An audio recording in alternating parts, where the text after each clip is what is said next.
Another day, another basketball stories na naman ang pagkukwentuhan natin.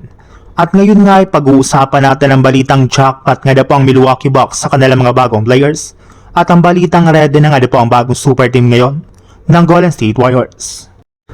Bagsak para naman nga po ang Milwaukee Bucks sa standings ng Eastern Conference sa record nila na 23 wins at 30 losses bilang ika-12 seed. Pero kahit man nga po alanganin pang lagay ng kanilang team ngayong season, ay unti-unti na rin naman nga po silang nakakabawi matapos nilang maipanalo ang kanilang last 2 games laban sa Charlotte Hornets at OKC Thunder at magkaroon sila dito ng impressive na performance.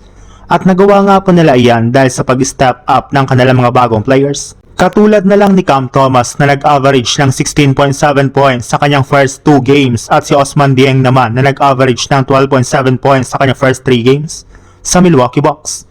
Kaya maging si Giannis Antetokounmpo nga po ay aminadong natutuwa na siya sa ipinapakitang performance ng kanilang team sa mga nakalipas nilang laban.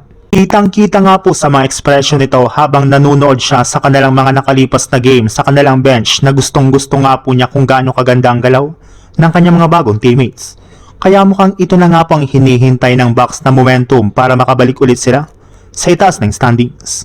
Sa ibang balita naman, sa pagpasok nga po ng Golden State Warriors sa All-Star break, ay magkakaroon nga po sila ng halos isang linggong pahinga para makarecover ang lahat ng kanilang mga manlalaro mula sa mga natamo nilang injury sa kanilang mga pangangatawan. Kaya hindi na nga po nakakagulat bakit inaasahan na nga po na makukumpleto ng kanilang lineup sa kanilang next game laban sa Boston Celtics. Expected na nga po na maglalaro na sa wakas si Stephen Curry at si Kristaps Porzingis na magkasama sa unang pagkakataon simula ng trade deadline. Magkakaroon na rin naman nga po sila ng ilang mga araw para mag-practice sa loob ng kanilang pasilidad upang magamay ni Kristaps Porzingis ang ilang mga gameplay ng kanilang kupunan. At sa pagkakakumpleto nga po ng kanilang team ay sigurado nga po na mas lalakas pang muli ang kanilang lineup at 100% sure na rin naman nga po na maipapanalo na nga po nila ang kanilang mga susunod na laban sa second half ng season at makakapasok pa rin nga po sila sa darating na playoffs.